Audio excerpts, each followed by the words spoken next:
Courbé devant toi, ô Éternel. Oui, lorsqu'on tourne les regards vers toi, on est rayonnant de joie. Puis notre cœur n'est pas dans la honte.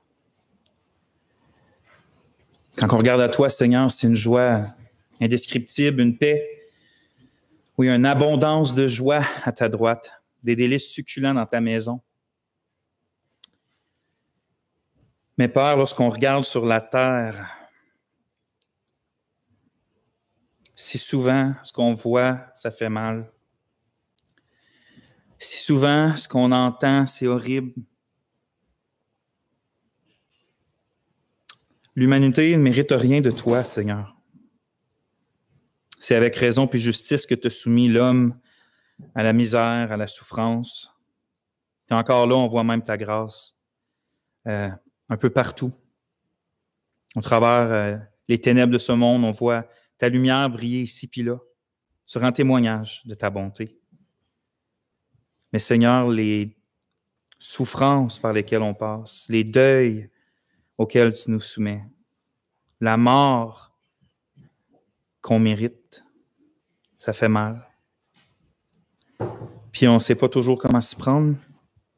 Puis même lorsqu'on est tes enfants, puis que tu nous donnes l'espérance de la vie éternelle, Seigneur, on ne sait pas toujours comment vivre dans la maison de deuil. Mais ta parole est là pour nous instruire dans des occasions favorables comme dans celles qui ne le sont pas. Seigneur, ta parole est là pour nous conduire autant sur la montagne de la joie que dans les vallées de l'ombre de la mort. Tu es notre berger, puis c'est à toi qu'on veut regarder, puis on veut se laisser conduire par toi. On a besoin de toi, ô Dieu, et que ta présence ce matin se manifeste ici, parce que c'est un culte dirigé vers toi. On te loue et on t'adore dans le nom de Jésus seul. On s'attend à toi selon tes promesses. Fais du bien à ce peuple qui s'est réuni, qui a déplacé leur corps aujourd'hui. Bénis leur cœur, leurs pensées, leurs affections. Approche-les de toi. Approche-nous de toi. Amen. Frères et sœurs, je vous invite à tourner dans le livre d'Ecclésiaste. Je vais lire Aujourd'hui, on va utiliser la version Darby, si jamais vous voulez prendre celle-là dans vos cellulaires. Donc, le livre d'Ecclésiaste, si vous n'êtes pas sûr, il est où? Dans le milieu de votre Bible se trouve le livre des psaumes. Continuez vers la droite, vous trouvez le livre des proverbes. Et juste après, c'est le livre dit de l'Ecclésiaste, ou certaines traductions pourraient dire le prédicateur aussi. Donc, l'Ecclésiaste ou le prédicateur. Ecclésiaste, chapitre 7.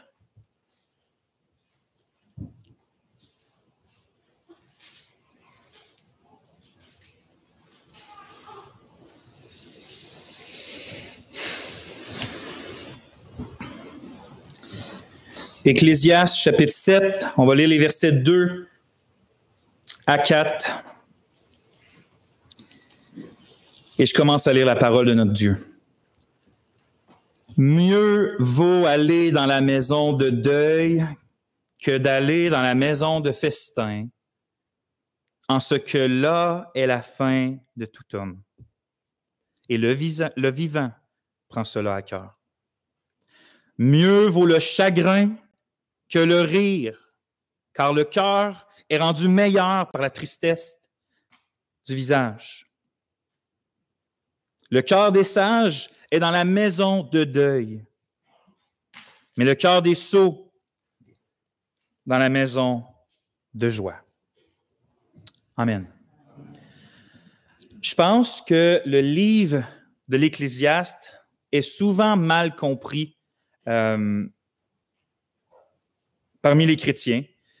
Alors, si on veut comprendre notre passage qui se trouve dans le livre d'Ecclésiaste, on doit vraiment comprendre dans quel contexte il est dit. C'est quoi le thème principal du livre de l'Ecclésiaste? On sait que pour la plupart, si on le lit un peu, qu'un refrain revient constamment, qu'au cœur du message du livre d'Ecclésiaste se trouve ce petit refrain avec des formes variées, mais le livre commence en chapitre 1, verset 1. « Vanité des vanités, tout est vanité. » Et donc, en français, pour nous, le mot « vanité », ça signifie quoi? Ça veut dire vide, insignifiant, ça veut dire futile. Et donc, l'idée du livre serait que tout ce qu'un humain fait ou ne fait pas sur la terre, c'est tout simplement vain et insignifiant, inutile. Je vous avoue que pour être sincère avec vous pendant plusieurs années, j'ai vraiment eu du mal à comprendre le livre d'Ecclésiaste. Même, pour être encore plus sincère avec vous, il me rendait confus. Puis dans mes réflexions, il y a des problèmes qui se posaient, puis je vous les partage. Le premier, c'est que dans le fond de moi, puis même lorsque je lis l'ensemble de la Bible, dans le fond, je ne trouve pas que tout sur la terre est insignifiant, puis vide, puis vain. Au contraire, j'ai l'impression que tout a un sens profond, qu'il y a des conséquences majeures, soit que tu fasses le bien, soit que tu fasses le mal. Tu sais que dans le fond, il n'y a pas rien qui a vraiment zéro sens, puis aucune conséquence, puis que c'est complètement vide. Là. Mon deuxième problème, c'est que justement, d'affirmer que tout est vain et futile va, je pense, à l'encontre de plusieurs passages du livre d'Ecclésiaste lui-même, et plus largement de l'ensemble de l'Écriture, concernant la valeur inestimable et la signification profonde de l'existence humaine. Que la vie humaine puis son existence est absolument précieuse, puis tout ce que fait un homme en bien ou en mal a des conséquences, puis va être demandé en jugement, ou influence sa vie, ou influence sa vie. Et donc, pendant longtemps, comment je m'expliquais ça? Que tout est vain, mais dans le fond, je trouve que le message de la Bible, c'est que tout n'est pas vain.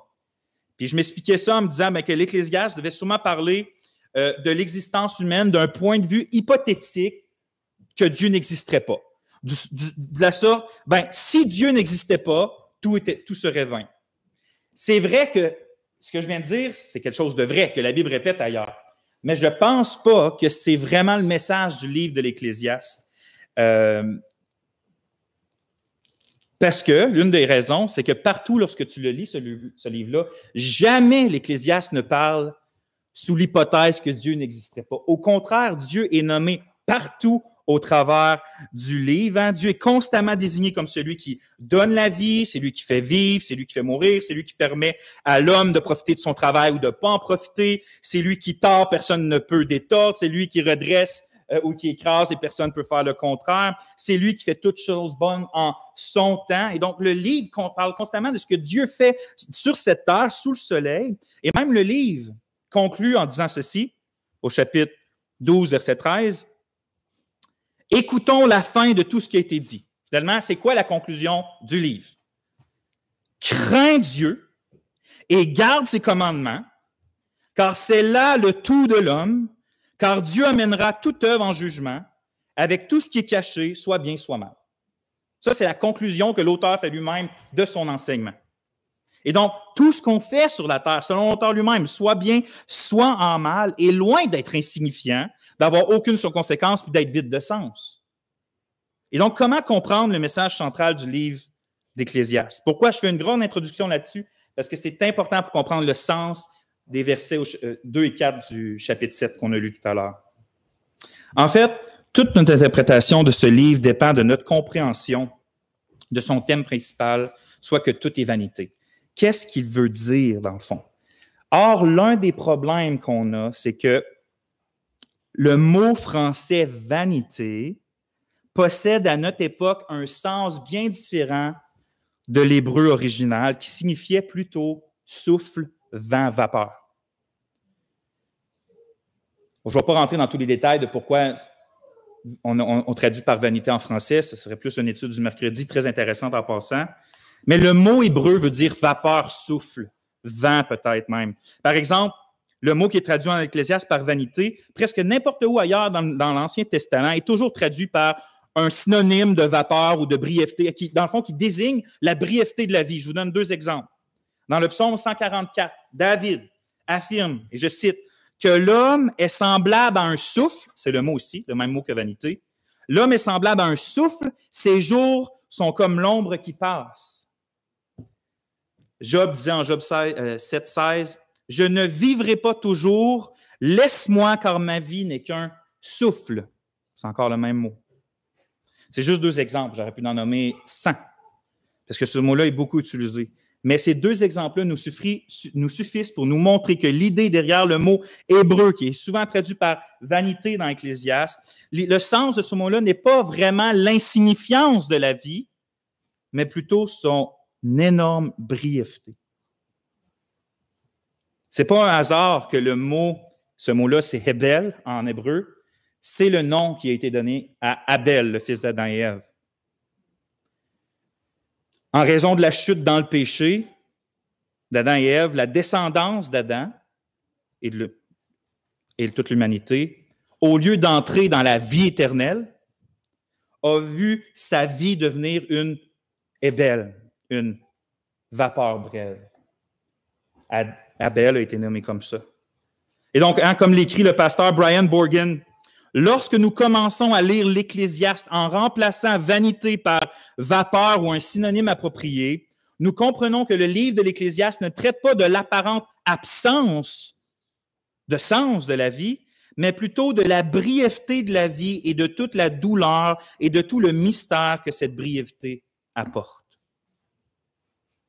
Et c'est dans cette perspective-là qu'on doit comprendre le passage d'Ecclésiaste 7, 2 à 4, quand ça dit « Mieux vaut aller dans la maison de deuil que d'aller dans la maison de festin, en ce que là est la fin de tout homme, et le vivant prend cela à cœur. Mieux vaut le chagrin que le rire, car le cœur est rendu meilleur par la tristesse du visage.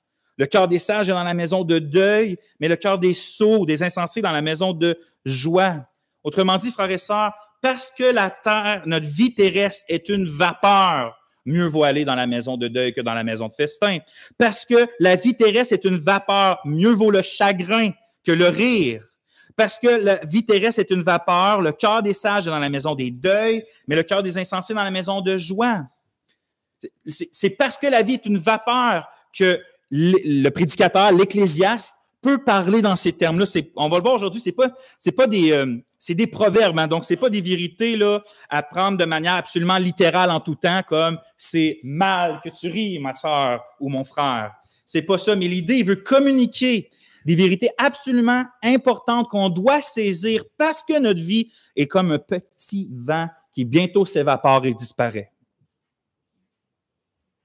Le titre de la prédication, notre frère Cyril l'a cité, l'a nommé, c'est « La maison du deuil ». Puis à partir du passage 2 à 4, on va voir les 3 points suivants. Le premier point, les 2 maisons de la vie. Les 2 maisons de la vie. Le deuxième point, la certitude de la mort.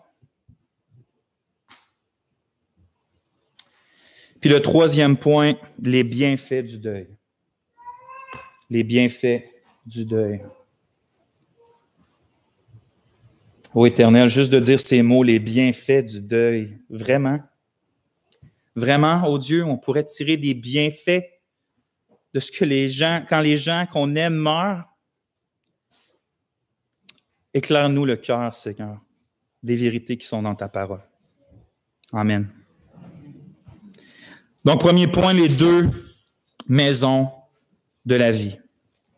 Verset 2, « Mieux vaut aller dans la maison de deuil que d'aller dans la maison de festin. » Encore, on est dans des proverbes ici, hein, on est dans des proverbes où que l'auteur fait des contrastes entre une chose et une autre. De manière proverbiale, l'Ecclésiaste, c'est comme s'il divise la vie là, en 2 grandes catégories, qui compare les deux puis qui dit quelle est la meilleure que l'autre. Donc, d'un côté, pour lui, tu as la maison du deuil, puis de l'autre côté, pour lui, tu as la maison du festin. Or, ce qu'il dit, c'est que si tu avais à choisir, puis que tu n'avais le choix que d'habiter et que d'aller visiter une seule des 2 maisons, tu dois préférer la maison du deuil que de la maison du festin.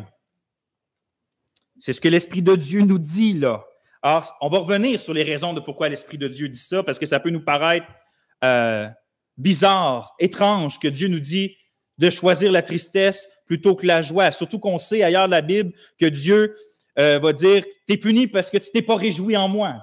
On se demande, faut-tu vraiment choisir volontairement ce qui est difficile? On va voir les raisons qui le poussent l'auteur à dire ça. Mais ce que je veux faire sortir pour le premier point, et pour l'instant, c'est tout simplement la réalité que chaque être humain va rencontrer sur la route de sa vie sur la terre des maisons de festin et des maisons de deuil. En parlant de maison de festin, puis en maison de joie, au verset 4, je ne crois pas ici, comme certains pensent, que l'Esprit Saint fait référence à des lieux de débauche, à des lieux d'iniquité. Constamment, au fil du livre, il va parler de manière positive de manger, de boire, puis de profiter de la vie, parfois de manière négative, mais je pense que plus souvent de manière positive. Hein. Puis on le sait, contrairement à ce que plusieurs sectes, puis plusieurs fausses spiritualités dans le monde, ben, le Dieu vivant des Écritures est loin d'être contre la joie, est loin d'être contre le rire, est loin d'être contre les festins. Au contraire, à notre Dieu, dans le Nouveau Testament, est appelé le Dieu bienheureux. C'est comme ça, c'est son nom, le Dieu bienheureux, 1 Timothée 1,11. En fait, notre Dieu bienheureux, non seulement il est joie en lui-même, mais il est le créateur du bonheur. Il est le créateur de l'humour, il est le créateur du rire et des réjouissances. C'est lui qui a fait sa création comme ça parce que lui-même est comme ça. Hein, il a créé les anges afin de quoi? De perpétuellement se réjouir devant sa beauté. Il a créé les hommes afin d'expérimenter constamment sa joie à lui. En fait, je pense qu'on peut même dire que la création entière avait été premièrement conçue afin d'être une énorme maison de festin. Une maison de festin perpétuelle et éternelle. Toute la création était faite pour être une fête continuelle, sans arrêt. Ce que sera la nouvelle création. On n'est donc pas surpris que Dieu lui-même ordonnait dans l'Ancien Testament à son peuple d'Israël de se réunir plusieurs fois dans l'année, de faire des grandes fêtes dans sa présence, de venir célébrer sa face, sa gloire au travers des grands festins où il y avait des danses, des rires, des joies, de l'abondance, de la nourriture grasse, de l'alcool. Hein, il va dire en Deutéronome 14 par rapport à une de ces fêtes-là, c'est le Dieu autoritaire, le Dieu Seigneur qui dit, tu te réjouiras à cette fête. Toi, ton fils et ta fille, ton serviteur et ta servante, et le Lévite, l'étranger, l'orphelin et la veuve qui seront dans tes portes. Tu célébreras la fête pendant 7 jours en l'honneur de l'Éternel, ton Dieu, dans le lieu que choisira l'Éternel, car l'Éternel, ton Dieu, te bénira dans toutes tes récoltes et dans tout le travail de tes mains, et tu te livreras entièrement à la joie. Ça devait être le fun, les fêtes de l'Éternel. On n'est pas surpris non plus que Jésus-Christ, le Fils de Dieu, du Dieu incarné, le Fils de Dieu incarné, a choqué les religieux austères de son époque. Pourquoi? Parce qu'il mangeait et qu'il buvait avec les gens. Matthieu 11, 17, Jésus dit, car Jean est venu, ne mangeant ni ne buvant, et ils disent, il a un démon. Le Fils de l'homme est venu, mangeant et buvant, et ils disent, c'est un mangeur, puis un buveur, un ami des publicains et des gens de mauvaise vie. Mais la sagesse a été justifiée par ses œuvres. On n'est pas surpris non plus de savoir que notre réunion finale avec le Christ lors de son deuxième avènement, lors de son retour, est décrit dans les termes les plus extraordinaires, comme une noce éblouissante, comme un festin sans pareil, comme une fête exubérante. On lit en Apocalypse 19, 9, « Heureux ceux qui sont appelés au festin des noces de l'agneau. » Dieu n'est pas contre les festins parce qu'il nous a créés pour la maison des festins, puis il nous a sauvés pour nous faire finalement entrer dans cette maison de joie et de festin pour toujours. L'Ecclésiaste le dit au chapitre 9, verset 7, « Va, mange ton pain avec joie et bois ton vin d'un cœur heureux, car Dieu a déjà tes œuvres pour agréables. » Hein? Tu es un enfant de Dieu qui marche dans les voies de Dieu, réjouis-toi sur la terre. L'être humain a été fait pour la joie, il a été fait pour la satisfaction, il a été fait pour le rire, puis le pécheur sauvé a été sauvé justement afin d'exalter aussi Dieu dans la joie, dans la satisfaction, puis dans le rire. Le problème, et vous le savez, même par expérience, même si l'Ecclésiaste ne serait pas en train de nous le rappeler, vous savez que la vie n'est pas qu'une maison de festin. Pourtant, on voit que Dieu nous a créés pour ça, on voit qu'il nous sauve pour ça. Mais on sait que la vie, notre expérience de la vie n'est pas que d'habiter perpétuellement dans la maison de festin. Et la vie sur terre est parsemée de maisons de deuil. Le jour festif où Dieu a créé le monde et où les anges éclataient de lumière a été suivi par le jour de deuil de la rébellion de Satan et des siens. Le jour festif où Dieu a créé l'homme et la femme a été suivi par le jour de deuil où cet homme et cette femme ont décidé de se rebeller contre lui et de tomber dans le péché. Le jour festif où Dieu a accordé des enfants à Ève, malgré le fait qu'elle avait péché contre lui, puis qu'il lui avait promis qu'au travers de cette descendance, Dieu va régler le problème de l'homme, a été suivi de la journée de deuil où l'un de ces enfants-là a assassiné l'autre par orgueil et jalousie. Je ne suis même pas sorti de Genèse 4, là encore. Ainsi, même si Dieu a créé d'abord le monde afin d'être une maison de festin, ces créatures ont délibérément choisi d'en faire une maison de deuil. La tristesse, la souffrance, la maladie, la honte, l'horreur, la tourmente, la dépression, la mort, ces choses-là sont devenues des réalités quotidiennes de l'expérience humaine, mais ne faisaient pas pourtant partie de la création de Dieu lorsque Dieu a dit, en Genèse 1:31, que tout cela était très bon. C'est la créature qui, par orgueil et par grande folie, a choisi d'essayer de trouver son bonheur ailleurs qu'en Dieu. C'est l'humain qui, par son propre péché, a attiré la condamnation sur lui-même, se faisant chasser loin de la maison du festin, pour venir habiter perpétuellement dans la maison, sa nouvelle maison, la maison de deuil. Il était chassé du paradis terrestre pour aller dans le désert, travailler à la sueur de son front et les femmes d'enfanter dans de grandes douleurs. Or, le Dieu merveilleux, frères et sœurs, dans sa bonté incompréhensible, non seulement il nous promet certains de sauver tous ceux qui font confiance à son Fils Jésus, qui est venu dans ce monde prendre nos douleurs, nos souffrances, notre condamnation, afin de mourir à notre place pour que nous, on puisse finalement toujours habiter dans la maison de festin. Mais Dieu n'a pas seulement fait une grâce spéciale pour ceux qui l'ont choisi, il a aussi donné à l'ensemble de l'humanité, dès la chute, une grâce commune, en sorte que l'expérience humaine, même de ceux qui continuent perpétuellement de le rejeter comme Seigneur, comme Sauveur, ne soit pas, même pour eux, une expérience perpétuelle de deuil. La grâce commune fait en sorte que même pour ceux qui continuent de rejeter Christ, leur expérience terrestre n'est pas que deuil, deuil, deuil, deuil, deuil. Autrement dit, l'humanité rebelle, qui ne mérite que le deuil, voit quand même par le Dieu de grâce sa vie être parsemée de maisons de joie, ici et là. L'apôtre Paul le dit lorsqu'il est à Lystre, puis qu'il y a des païens qui sont là, puis à cause qu'il a fait un miracle, ils sont prêts de l'adorer comme un de leurs dieux. Paul leur dit, après leur avoir dit de ne pas faire ça, Acte 14, 6, « Ce Dieu, dans les âges passés, a laissé toutes les nations suivre leur propre voie, quoiqu'il n'ait cessé de rendre témoignage de ce qu'il est, en faisant du bien, en vous dispensant du ciel les pluies et les saisons fertiles, en vous donnant la nourriture avec abondance et en remplissant vos cœurs de joie. » Dieu remplissait le cœur des païens de joie. Mais je pense qu'on peut tous témoigner que malgré que la grâce commune de Dieu fait en sorte que la terre n'est pas un lieu aussi infernal qu'elle devrait l'être, ben, il demeure vraiment pas facile de faire face aux maisons de deuil qui se trouvent ou qui va se trouver nécessairement sur la marche de notre vie, dans notre vie. Il est bon de danser puis de chanter avec les gens qu'on aime, mais c'est tellement difficile d'avoir voir notre corps s'affaiblir puis se briser de jour en jour un peu plus.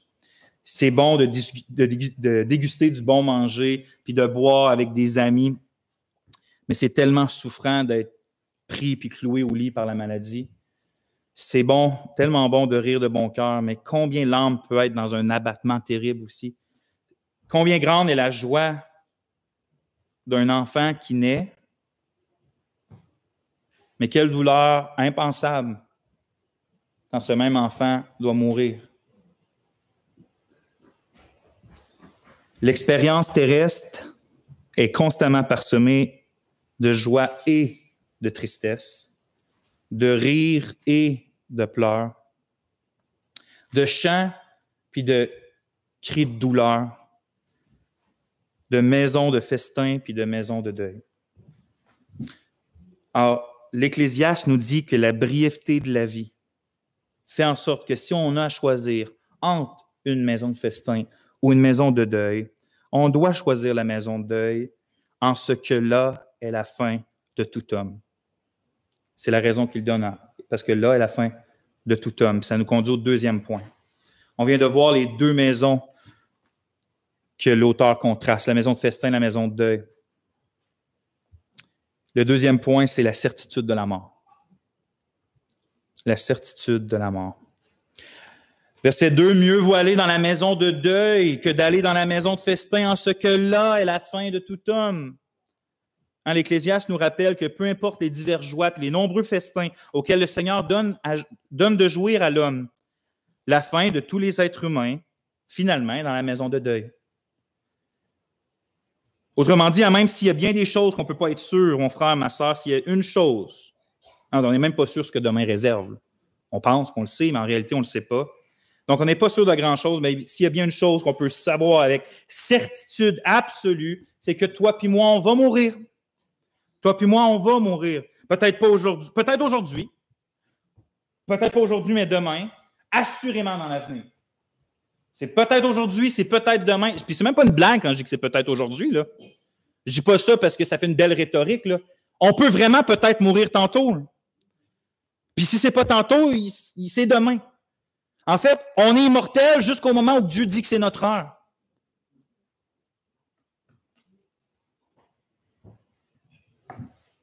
La maison de deuil ultime est donc évidemment le jour de nos funérailles. Là est la fin de tout homme.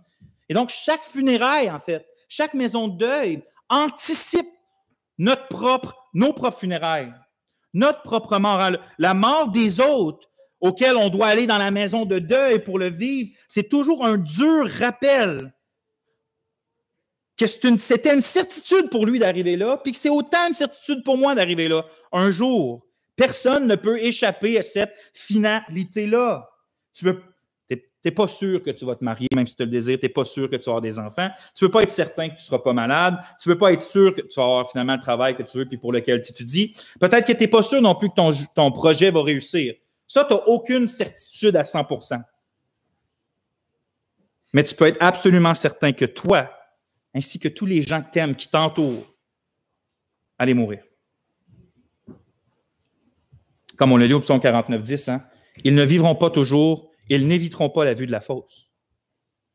Énormément d'efforts, tellement d'énergie, de temps, d'argent est dépensé chaque jour afin d'essayer d'éloigner la fosse, la vue de la fosse. On veut l'éloigner le plus possible. Puis il y a tellement d'énergie qui est mise là.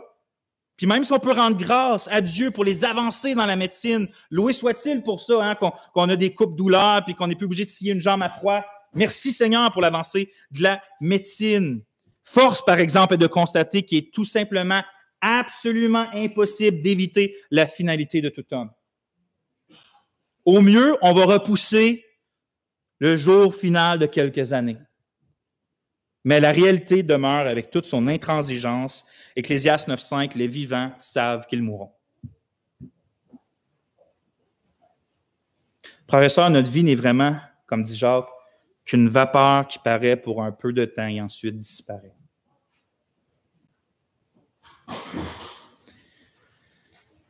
On peut faire absolument tous nos efforts pour être en santé. On peut faire tous nos efforts pour éviter les maladies, éviter les accidents. La mort peut nous surprendre à chaque instant. J'ai connu des personnes personnellement qui tentaient constamment de repousser la maladie puis la mort. On dirait que c'était le seul but de leur vie. Je me souviens en particulier de quelqu'un qui était proche de ma famille de sang, là, avec ma mère et mes frères et sœurs. Puis que pour lui, la santé et la forme physique, c'était comme le but principal de sa vie. Là. C'est ce qui lui donnait de l'énergie à chaque jour de poursuivre ça. Puis il était vraiment en forme, tu l'aurais vu, tu avais peut-être un modèle de santé. Du jour au lendemain, il a pogné une maladie grave, puis dans quelques mois, il était éteint. La mort est inévitable, ta mort est inévitable. On s'imagine jamais, en fait, qu'elle va nous frapper ou qu'elle va frapper les gens qu'on aime. On sait que c'est peut-être une possibilité, mais on essaie de chasser cette pensée-là de notre esprit. Mais c'est plutôt rare que la mort s'annonce en vrai.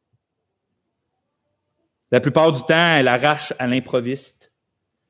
On pense, on espère tous mourir en même temps que notre douce moitié. Hein, c'est ce qu'on voudrait. La réalité, c'est que dans la plupart des cas, il y en a un qui s'en va avant l'autre puis qui laisse l'autre seul dans le deuil. On pense et on espère que jamais on va enterrer nos enfants. Et pourtant, ça arrive qu'on a enterré nos enfants.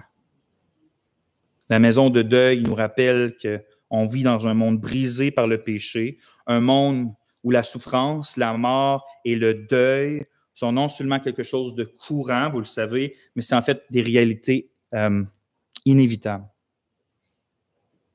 Faire face à ces vérités-là, c'est loin d'être chose facile. Là. Je m'attendais qu'en ce moment, là, tout le monde ne soit pas comme « Amen! C'est vrai ça! » Non, c'est tough, ça fait mal. On ne veut pas l'entendre, je ne veux pas l'entendre. C'est pour ça que nos sociétés et nos cultures cherchent à se désensibiliser constamment de la finalité certaine de la mort. D'un côté, on nous parle comme si la mort serait quelque chose de naturel, que ça fait partie de la vie, c'est un processus normal, alors qu'en vérité, là, la mort, c'est une aberration. Il n'y a rien de plus pas naturel que ça. Elle n'était pas supposée d'être là, puis elle va être partie à la fin. C'est une bulle pas normale, puis c'est horrible, la mort. On n'est pas supposé de trouver ça normal. La mort, c'est la conséquence du péché, et donc c'est rien de normal et naturel. S'il n'y aurait pas de péché qui n'est pas normal et non naturel, il n'y aurait pas de mort non plus. Mais de l'autre côté aussi, la culture de la société remplit tellement notre vie d'un nombre fou d'occupations puis de divertissements pour essayer de nous faire oublier finalement que notre jour approche à grands pas. Autrement dit, on choisit constamment la maison de festin, la maison de rire, qui n'est pas des choses mal en soi, mais dans le fond, on essaye de fuir la maison des deuils et de tristesse, justement parce que cette dernière-là nous force à nous rappeler que là est la fin de tout homme, ou là est la finalité de tout homme. Et c'est pour ça que l'Ecclésiaste dit que le cœur des sages est dans la maison de deuil, verset 4. Le cœur des sages est dans la maison de deuil, mais le cœur des sots dans la maison de joie. L'idée, là, c'est pas que les sages sont jamais dans la maison de festin. C'est pas que c'est toujours insensé d'être dans la maison de joie et de festin. Mais je crois que l'Esprit Saint enseigne plutôt que l'homme qui priorise toujours les moments de fête au moment de deuil démontre que c'est un insensé en ce qu'il fuit les occasions de méditer sur l'une des rares réalités qui est assurée de vivre dans sa vie, sa propre mort. Le sage, au contraire, il sait qu'au final, il y a plus de bienfaits à tirer d'aller dans la maison de deuil que dans la maison de festin. Le sage sait qu'il y a quelque chose à tirer de là, donc il ne fuit pas cette maison-là lorsqu'elle se présente, il y va dedans. Et ça nous amène au troisième point, les bienfaits du deuil. Le sage, il se rend là parce qu'il y a des bienfaits, mais on va parler de ces bienfaits-là, les bienfaits du deuil. Deuxième point, on vient de parler de la certitude de la mort. Les deux maisons, premier point. Le deuxième point, la certitude de la mort. Et on finit avec le plus gros point, les bienfaits du deuil. Versets 2 et 3, je les relis. « Mieux vaut aller dans la maison de deuil que d'aller dans la maison de festin, en ce que là est la fin de tout homme. Et le vivant prend cela à cœur. » C'est important cette phrase-là. « Et le vivant prend cela à cœur. Mieux vaut le chagrin que le rire, car le cœur est rendu meilleur par la tristesse du visage. » Vous savez, le deuil est inévitable, on l'a dit. Ça ne veut pas dire qu'il faut gaspiller nos deuils. Le deuil est inévitable. Tu ne peux pas dire, moi, j'en veux pas de deuil, tu vas en avoir. Mais ta réaction dans le deuil, ce que tu fais de tes deuils, la manière que tu utilises ou si tu utilises tes deuils, ça, tu as le pouvoir là-dessus. Évidemment, on n'en veut pas de deuil. Moi, j'en veux pas. On ne court pas après les pleurs. On ne veut pas enterrer nos parents. On ne veut pas enterrer nos amis. On ne veut pas enterrer nos enfants. Il n'y a rien de facile d'aller dans la maison de deuil. Même pour nous qui chrétiens, on a une assurance absolument impensable. Là. On le sait que pour nous, la mort a fait un passage pour aller dans la présence de Christ, pour se réjouir pour toujours, qu'il n'y a plus de peur, ou qu'il n'y a plus de deuil, qu'il n'y a plus de pleurs et de peur. Puis, fait que pour nous, la mort, c'est pas une finalité, c'est le commencement de notre vraie vie. Mais même pour nous, en tant qu'enfants de Dieu, même si on a tout ça, même si Christ a vaincu la mort, même s'il a les clés du séjour des morts, puis qu'il va jeter la mort dans le feu éternel, puis le séjour des morts aussi, puis tout ce qui est en eux, On a cette espérance-là, on a cette assurance-là. Mais personnellement, malgré tout ça, je déteste la mort quand même. Je sais que pour moi, c'est un passage incroyable. Mais j'aimerais bien mieux pas mourir puis d'être avec Christ que de devoir mourir puis pour aller le rejoindre. C'est pas quelque chose de beau, la mort, quand même. C'est pas quelque chose d'être célébré. T'sais, en tant que chrétien, on loue le Christ qui nous a libérés de la mort pour transformer la mort en un moyen d'aller à lui. Mais on ne célèbre pas la mort en elle-même comme quelque chose à célébrer. Personnellement, j'aime vraiment pas aller dans la maison des deuils. J'ai vraiment pas aimé hier d'aller aux funérailles de Noémie au Mont. C'est pas même pas que j'ai pas aimé, j'ai détesté ça. Je déteste ça, aller dans la maison des deuils. J'aime bien mieux aller à un mariage que dans la maison des deuils. J'aime bien mieux être dans la maison de festin que d'être dans la maison des deuils. Hein. J'ai détesté hier pleurer avec puis voir pleurer des parents qui avaient perdu leur trésor. J'ai détesté prendre de manière dans des bras impuissants des frères et sœurs qui venaient de perdre leur sœur. Je déteste la mort, je déteste le deuil. Mais lorsqu'ils arrivent, parce qu'ils arrivent, ces deuils-là, ces moments-là, il ne faut pas fermer nos cœurs au point de ne pas capable de recevoir la leçon qu'apportent ces deuils-là, les enseignements qu'ils peuvent apporter. Si on ne peut pas éviter les deuils, on peut toutefois choisir de les utiliser puis de les mettre à profit. Puis j'imagine que si c'est toi en ce moment qui affronte un deuil, puis en ce moment tu habites dans la maison du deuil, peut-être que tu ne me crois pas, peut-être qu'il est dur à croire qu'on peut profiter d'un deuil, puis je te comprends vraiment. Mais l'esprit de vérité qui ne ment pas dit qu'il y a des bienfaits au deuil, puis qu'on peut en tirer des choses positives. Puis là, l'idée, quand il dit ça, c'est pas d'enlever la douleur, c'est pas de remplacer un vide qui est irremplaçable, bien souvent, que peut laisser les gens qu'on aime qui s'en vont. L'idée, c'est de tirer profit de ces dures réalités-là que la providence de Dieu permet dans nos vies. Charles Spurgeon commentait en disant ceci. « J'ai l'impression que lorsque je vais à la maison du deuil, j'obtiens quelque chose à emporter et à mettre dans mon cœur. Si je vais à la maison du festin, ça ne touche pas mon cœur.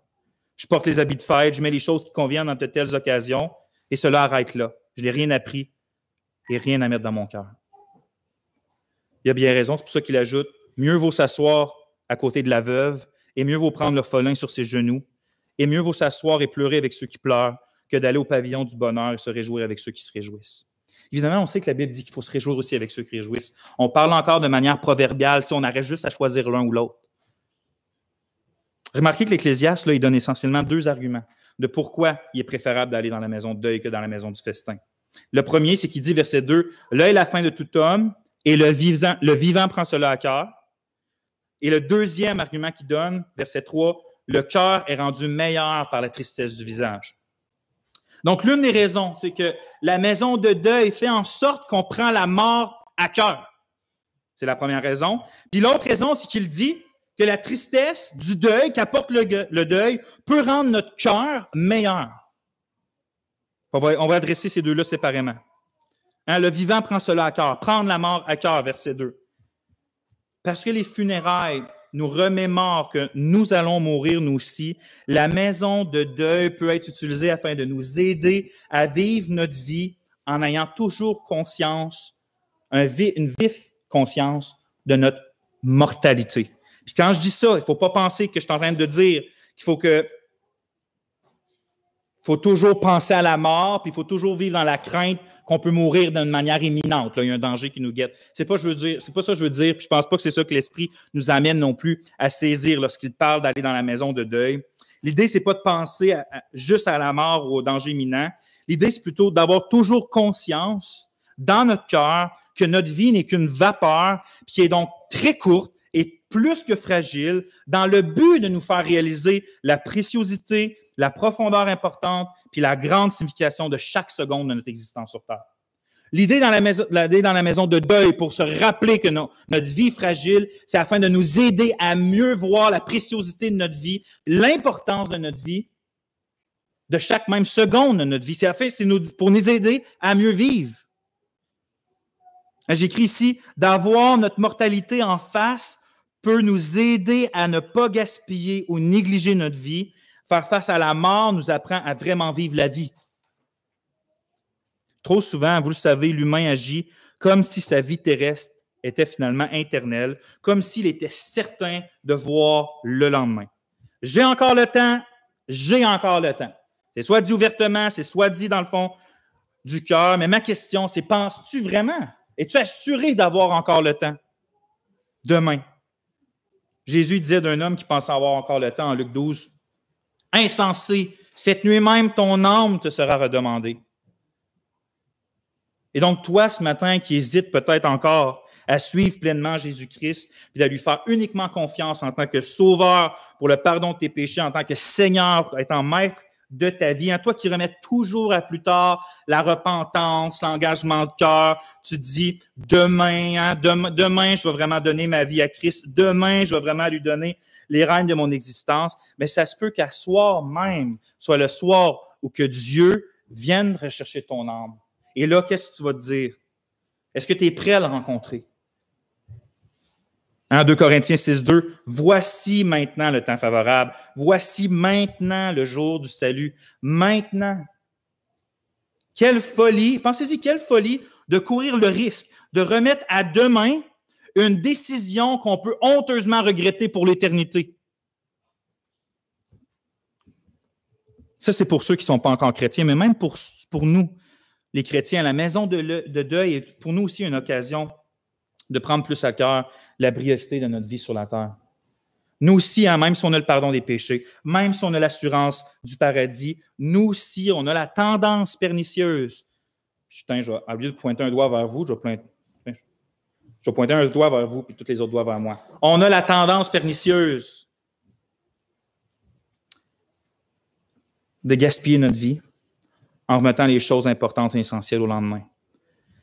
Je vais recommencer à prier demain. Je vais vraiment poursuivre plus la communion avec Dieu demain. Je vais mettre à mort mon péché. Je vais commencer vraiment à le mettre à mort demain. Je vais retourner à l'église la semaine prochaine. Je vais demander pardon à mon épouse demain.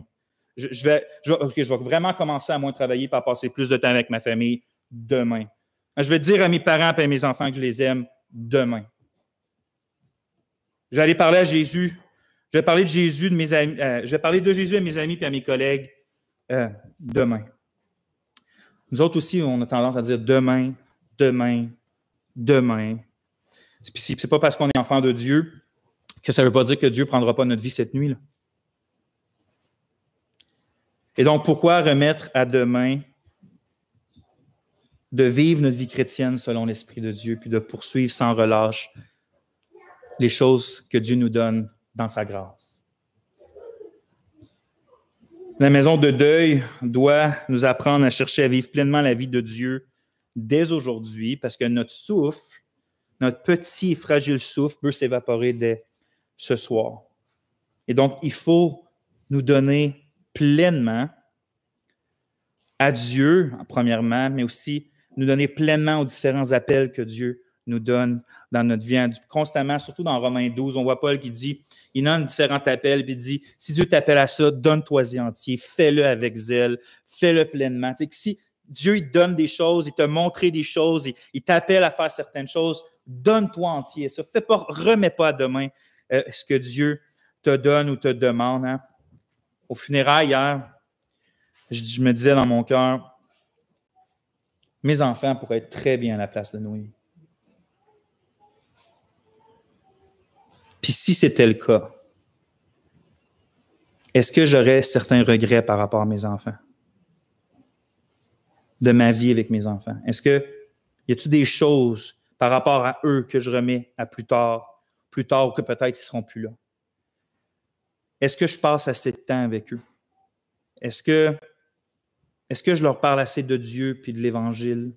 Est-ce que je leur dis assez que je les aime? Est-ce que je prie assez avec eux? Est-ce qu'il y a des choses sur lesquelles je ne leur ai pas encore demandé pardon, que je devrais leur demander pardon? Vous savez, ça, c'est concrètement prendre à cœur la mort lorsqu'on va dans la maison de deuil. c'est de réaliser la finalité de nos existences humaines, autant de la nôtre que ceux qui nous entourent, de se poser la question, à la lumière de la mort ou de la vie si fragile, si brève, comment ça doit informer ma vie ou le reste de ma vie. Hein? William Perkins, un puritain, disait « Tout ce qu'un homme ferait en mourant, il devrait le faire chaque jour de son vivant. » Hein, tout ce que tu penses que tu vas te dire à la fin de ma vie, là, ça, que j'aimerais avoir 5 jours de plus pour pouvoir le faire. Fais-le là. Là. L'autre argument, hein, c'est que ça rend le cœur meilleur, verset 3. « Mieux vaut le chagrin que le rire, car le cœur est rendu meilleur par la tristesse du visage. Hein, » Évidemment, encore une fois, la tristesse en soi, là, ça ne rend pas automatiquement le cœur meilleur. Sinon, on serait une pas mal meilleure humanité.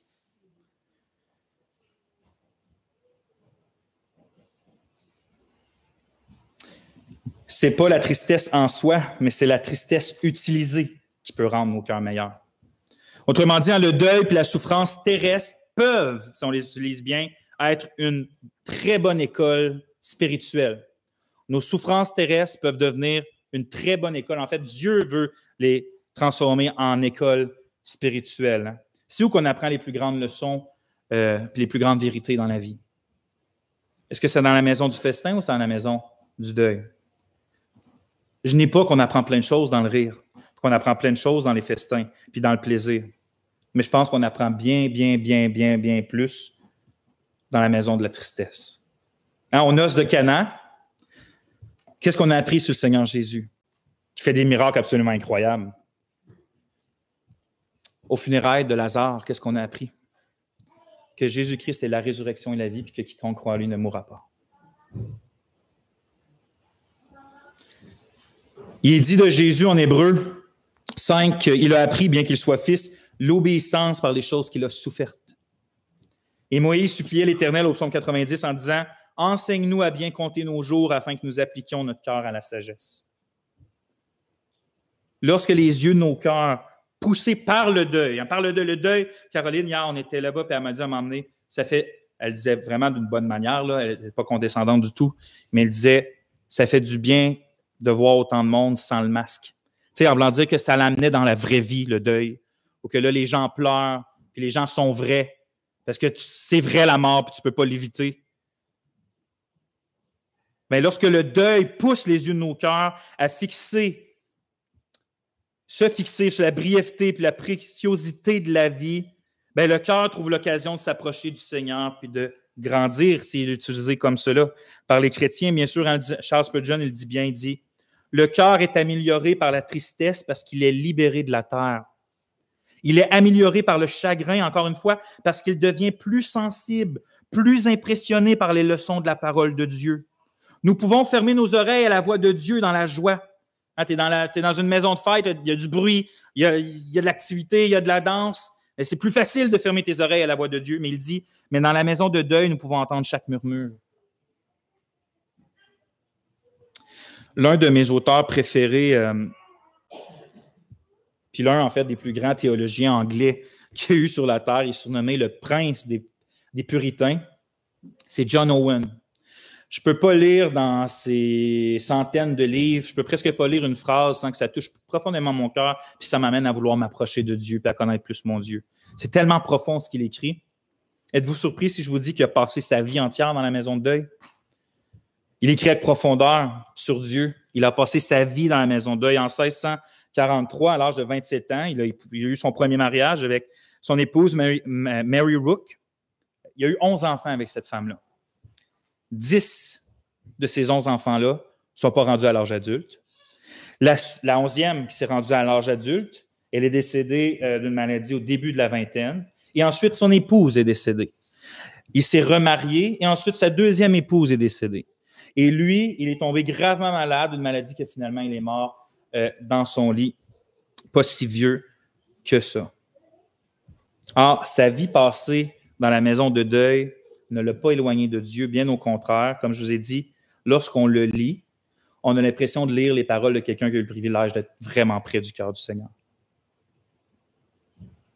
Même que sur son lit de mort, il a écrit un livre absolument incroyable. Il est en français, vous pouvez le trouver. C'est La gloire de Christ. C'est un tout petit livre. C'est un livre qu'il a écrit sur son lit de mort où il parle parce qu'il est proche de sa mort, puis il languit après le fait, il dit, voilà le Christ, que mon cœur a le temps languit après, puis il décrit ses beautés, puis ses gloires, puis ses perfections, puis il décrit ce qui l'attend, qui est imminent dans sa vie, absolument éblouissant comme livre. Il l'a écrit sur son lit de mort, après avoir passé une vie dans la maison de deuil. Hein. La tristesse du visage, lorsqu'elle est utilisée afin de s'approcher de Dieu, rend vraiment le cœur meilleur d'un point de vue spirituel. Les bienfaits du deuil. J'ai déjà pris beaucoup de votre temps, donc je vais finir immédiatement avec une prière, puis on va laisser faire une conclusion. Seigneur notre Dieu, merci parce qu'on ne peut pas fuir la dureté des deuils, de la mort, de la souffrance. On aurait beau essayer de se cacher, comme j'essayais de me cacher de ça avant que tu me sauves. Finalement, ça nous rattrape un moment donné, puis si on n'avait pas l'ancre de notre espérance fermement en toi, Seigneur, ce serait impossible de traverser les maisons de deuil. Mais tu nous as donné la vie. Tu es la résurrection et la vie. Et donc, on veut te dire merci, Seigneur, de nous aider à tirer profit des douleurs dans nos vies qui sont communes à toute l'humanité. Aide-nous à ne pas les gaspiller. Aide-nous, Seigneur, à utiliser nos tristesses, nos larmes, nos accablements, nos dépressions, nos moments sombres. Aide-nous à les utiliser d'une manière à produire du fruit dans notre vie, du fruit qui va nous remplir de ta joie, de ta paix, de ta persévérance, du fruit, Seigneur, qui va nous faire goûter à quelque chose de pas terrestre, à tes bénédictions célestes. Seigneur, on ne veut pas te demander, on ne veut pas dire « envoie-nous des souffrances ». On veut te demander de nous apprendre à vivre selon toi dans la souffrance, de garder notre foi puis de ne pas permettre qu'elle soit criblée, de la tenir forte, ô Dieu, parce qu'on ne veut pas s'éloigner de toi. Au contraire, dans le deuil, on veut s'approcher de toi. Puis s'il y a des gens qui sont en deuil ce matin, Seigneur, je pense entre autres à la famille de la petite Noémie, je prie tellement de les consoler. Je prie tellement d'éloigner le mal d'eux et les mauvaises pensées. Si quelqu'un aujourd'hui, Seigneur, a tendance à remettre à demain de s'offrir ou d'accepter pleinement l'offre de ton Fils, de se donner à toi entièrement, je prie de l'aider à faire d'ici ce soir, puis de faire brûler dans son cœur ce désir-là d'aller sur ses genoux, puis d'invoquer ton pardon, ton secours, ta présence. Merci pour ce culte. Dirige-le pour le repas du Seigneur. Merci à toi, Seigneur. Amen.